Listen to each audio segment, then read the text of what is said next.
Logia 19. Feliz daquele que se faz um, deixando de ser dois. Se vos tornardes meus discípulos e colocardes em prática os meus ensinamentos, verei que mesmo as pedras estão a vosso serviço. Há na casa em que habitais 5 árvores que permanecem inalteradas e cujas folhas não caem, mesmo com o passar das estações. Quem as conhecer não experimentará a morte. Comentário. Uma vez mais, o mestre discorre acerca da unificação, da dissolução do eu ilusório e do abraçar do verdadeiro eu. A nossa essência é o espírito. Ao alcançar esse estágio, atingiremos aquilo que os gregos denominavam de ataraxia, uma condição de imperturbabilidade diante dos eventos, na qual nada nos afetará, pois compreenderemos que tudo que existe tem um propósito. A passagem, entre aspas, vereis que mesmo as pedras estão a vosso serviço, explana esse conceito, no sentido de que tudo que existe está a serviço do bem, entre aspas, do todo, encontrando-se exatamente onde deveria estar. Tal compreensão naturalmente tranquilizará nossa mente, dissipando a resistência e o sofrimento por ela criados. As 5 árvores referem-se aos ciclos evolutivos pelos quais passamos ao longo de inúmeras reencarnações, permitindo uma interpretação livre para discernir em qual ciclo nos encontramos e quais foram os anteriores. Cada pensador trará sua própria teoria, e é possível que percebamos por nós mesmos quais ciclos vivenciamos, caso isso seja relevante para a nossa missão atual. Quanto ao número 5, é apenas uma terminologia temporal escolhida por Jesus, não havendo impedimento para que haja um número ainda maior de ciclos. No entanto, fica evidente a mensagem central de que é por meio do aprendizado de cada ciclo, de cada árvore ou de cada séfiro na árvore da vida, que seremos elevados a percepções e mundos superiores. A morte, aqui mais uma vez, é utilizada como metáfora para aqueles que ainda estão iludidos na Matrix, como também pode ser entendida como inferno mental, sofrimento que provém do plano ilusório. Logia 20. Perguntaram os discípulos: a que se assemelha o reino do vivo? Jesus respondeu: se assemelha a um grão de mostarda, que é a menor de todas as sementes. Quando lançada em terra boa, então ela cresce e torna-se árvore robusta que é abrigo para as aves do céu. Comentário. O reino do vivo, um diminuto grão de mostarda, portanto, ocasionalmente imperceptível para a maioria das pessoas, todavia manifestando-se em circunstâncias apropriadas, pode florescer mediante o despertar, expandir-se, metamorfoseando-se em um Deus, conforme explicado pelo próprio Jesus em outras ocasiões, tornando-se um mestre, desempenhando o papel de guia e servindo como exemplo para os irmãos ainda não despertos. Logia 21. Maria perguntou: e os teus discípulos a que se assemelham? Jesus respondeu: assemelham-se a meninos que vivem em campo que não lhes pertence. Quando vierem os donos do campo, dirão a eles: este campo não lhes pertence, deixai-o.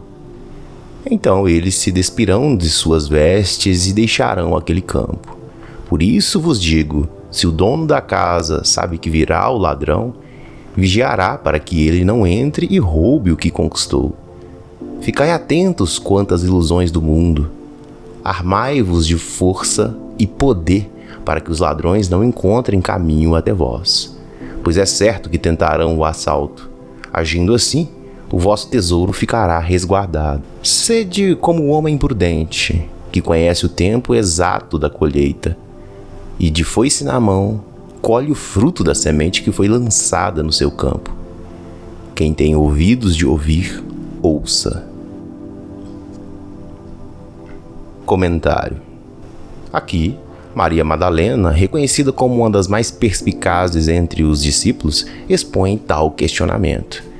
Jesus, em consonância com os costumes da época, emprega, uma vez mais, parábolas para responder. Nessa alegoria, o campo figura como o mundo ilusório em que habitamos, enquanto os discípulos, por seu recente despertar, são retratados como meninos. O ladrão, por sua vez, simboliza as ilusões mundanas que podem desviar-nos de nossa missão e servir como distrações. O saber discernir entre o transitório e o enriquecedor aprendizado é fundamental, a fim de que, ao término desta existência terrena, possamos colher as lições necessárias e evitar o sofrimento decorrente do apego a uma ilusão que jamais foi nossa.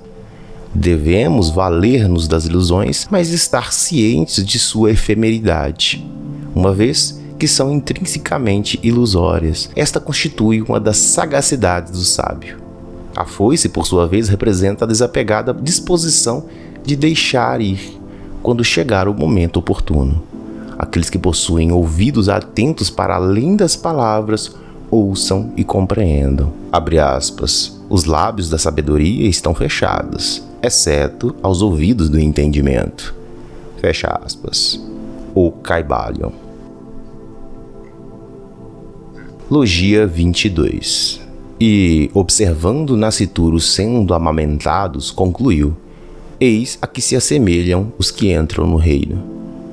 Perguntaram os discípulos: haveremos de tornar ao ventre materno para entrar no reino? Jesus respondeu: quando deixardes de ser de dois e vos tornardes um, vereis o interior como o exterior, e o exterior como o interior, e do alto como o de baixo, e o de baixo como o do alto, o masculino como o feminino, e o feminino como o masculino. Então entrareis no reino. Comentário. Ao despertar, ao sair da caverna, conforme a terminologia platônica, avistarás que tudo se coalesce em uma unidade primordial, que tudo é uma coisa só, Buda. Todas as coisas são meros polos da mesma essência, fragmentos do infinito todo, ou Deus. O que está em suprema altura assemelha-se ao que jaz em profundidade. Abre aspas. O que está em cima é como o que está embaixo. Fecha aspas. Ou Caibalion. Não obstante a profundidade de suas expressões, é possível inferir que Jesus ainda adotava uma abordagem mais serena, talvez para não aterrorizar demasiadamente o povo judaico, embora tivesse a capacidade de prosseguir. O diabo como o anjo, o mal como o bem, o certo como o errado, o homossexual como o heterossexual, a pobreza e a riqueza, a doença e a cura, a morte e a vida, a ignorância e o conhecimento. Somente assim adentrarás ao domínio sublime e emergirás da gruta, sairás da caverna, pois tudo é um só.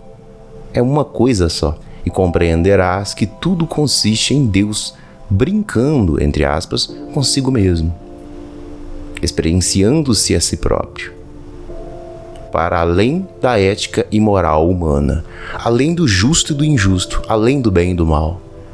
Quando deixar de seres dois, quando o ilusório se desvanecer e tão somente perdurar o autêntico, a essência, teu espírito, teu genuíno ser.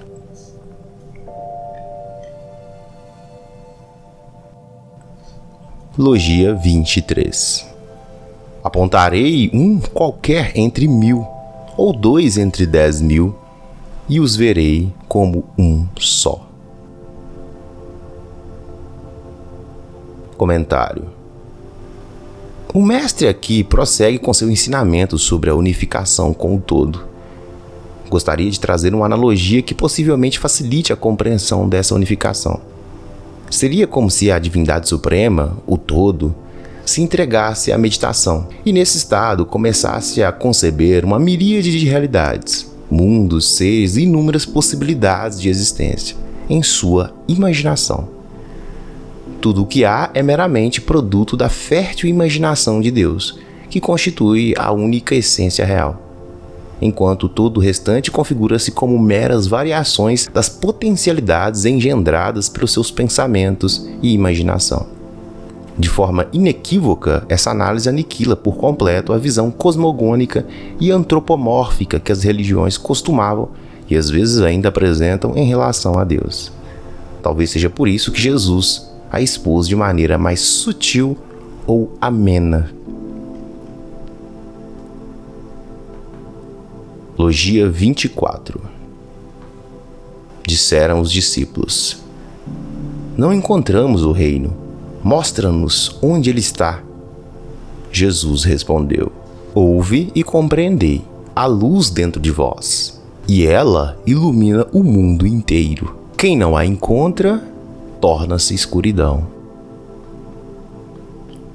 Comentário: o momento de incerteza quanto à descoberta do reino perdura até os dias atuais. Mesmo com a presença imponente do grande mestre à frente, os discípulos tinham tal dúvida.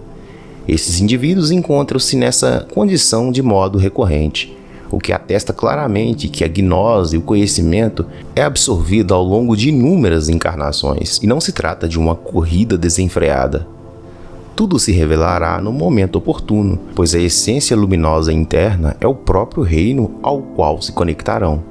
Porém, tornar-se envolvido na obscuridade não constitui uma condenação, mas sim uma condição de vazio, uma vida superficial, desprovida de profundidade, característica de alguém ainda aprisionado na Matrix. Contudo, vivenciar essa escuridão talvez seja necessário para encontrar a luz. Conforme discutimos em nossa análise anterior, tudo faz parte de Deus, do todo. Consequentemente, nada pode ser condenado, verdadeiramente destruído ou sequer punido. Tudo é parte de um processo natural de expansão e reunificação, no qual cada existência contribui para essa jornada.